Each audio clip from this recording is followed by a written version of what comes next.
Don't forget to subscribe, and turn on notifications. We upload daily. And check the source of this video to view all the images and videos if there was any. While it wasn't a surprise, the lack of any Mac hardware updates at last week's Apple WWDC conference still disappointed potential MacBook, iMac and Mac Pro shoppers, many of whom have been waiting patiently for the company to release radically updated versions of some systems and correct long-standing problems with others. Mac Pro fans had already girded themselves for a long wait. Apple had previously confirmed that the replacement for the infamous, aging trash can Mac wouldn't arrive until sometime in 2019. But the desire for replacements for the more mainstream Mac lines is even more acute. The MacBook and MacBook Pro family is suffering from a surge of keyboard issues owing to its seemingly fragile butterfly keyboard design. There's still just over 6 months left in 2018, and plenty of time for Mac updates and new products to appear. Last year's WWDC hosted a wide range of computer updates, mostly to internal components, but a fall launch for new MacBooks or Mac desktops would easily make up for the lack of hardware at WWDC 2018.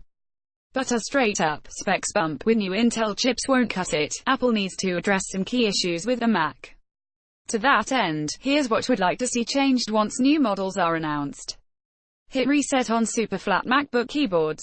Some people hate the extra flat keyboards on the current generation of MacBook and MacBook Pro laptops. Other people tolerate them, if begrudgingly. Absolutely no one loves them. Besides lacking enough tactile feedback, these keyboards are sensitive to crumbs and debris of any kind, resulting in stuck keys which lead to costly repairs, lost productivity, and even lawsuits. Ugh. MacBook Pro Touch Bar version with lame, noisy, typo-prone keyboard, key stuck again, this time H, and this time blowing with air didn't fix it. Stephen Shankland, at SimShank, February 8, 2018. If you're suffering from a stuck MacBook key, this method works about half the time. If it fails, taking your laptop in for repair is the only option. That was never a problem with previous MacBooks. Either go back to the earlier keyboard design, or go back to the drawing board, but the current iteration just isn't cutting it. Make the touch bar truly optional. Stephen Shankland, CNET. I'm one of those people who actually uses the touch bar on a MacBook Pro on a regular basis. I sometimes swap between several laptops a week. But whenever my laptop travels take me back to a MacBook Pro, I make the touch bar part of my interface. I use it primarily for controlling screen brightness, volume and other system tasks. But it's not a universally adopted control interface, and plenty of Mac users either don't care for it or don't feel they need it. The least expensive 13-inch MacBook Pro without the touch bar is a full $500 less than the least expensive 13-inch MacBook Pro with a touch bar. Yes, there are CPU and storage differences as well. The 15-inch MacBook Pro, however, is only available with a touch bar. I'd wager that many potential shoppers would jump at a chance to shave a few $100s off a 15-inch Pro that skipped the high-concept touch bar. Sarah 2, CNET. Take care of true Pro desktop users.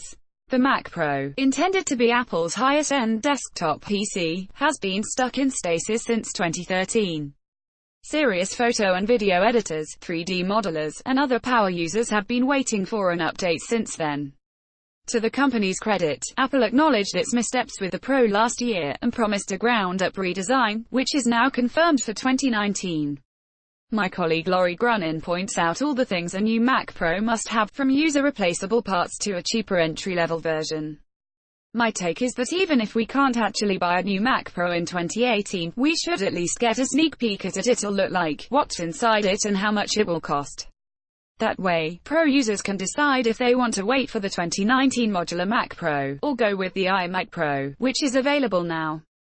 Sarah 2, CNET. Give us the MacBook Air update we've been asking for. It's the one thing everyone asks about and obsesses over above all other Apple issues. When will the legendary MacBook Air get a serious upgrade? This 13-inch laptop isn't very different from when it launched a decade ago, in 2008. The current design, largely static since 2010, got a tiny CPU bump last year, but is still several generations behind in its processor, display, non-retina screen, and overall design.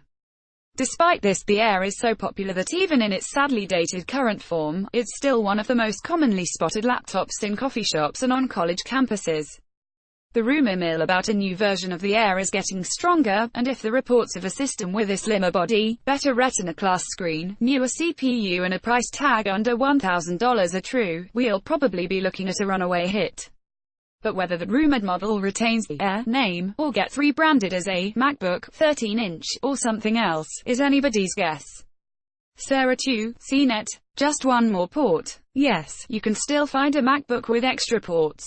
The 13-inch Air and the one older 15-inch MacBook Pro design Apple still sells both have USB-A and HDMI ports, as well as the deeply missed MagSafe power connection. But for the rest of us, it's USB-C or bust. I get it, it's a very handy connection type, and can handle power, data, video and accessories. Plus, you'll never accidentally try and plug something in upside down as it's a reversible plug. But, for those of us living in the real world, where you sometimes run into a USB memory stick, a mouse with a USB connector, a display, a TV set you need to connect to via HDMI, or an Ethernet port, I hope Apple considers sneaking a USB-A or maybe even an HDMI port back into the mix. Now playing, watch this, Apple WWDC and 10 observations, CNET editors react. The clock is ticking. We may or may not see some combination of these wish list items on the horizon later this year. We expect new iPhones this fall, and Apple is also due to release new iPad Pros and a new Apple Watch 2. Squeezing all those and new Macs into a September event is a daunting prospect. But perhaps Apple will also hold a Mac-only event in September or October. Time will tell, but we hope it comes sooner rather than later.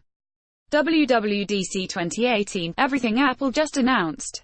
iOS 12, Siri shortcuts, group FaceTime and Memoji.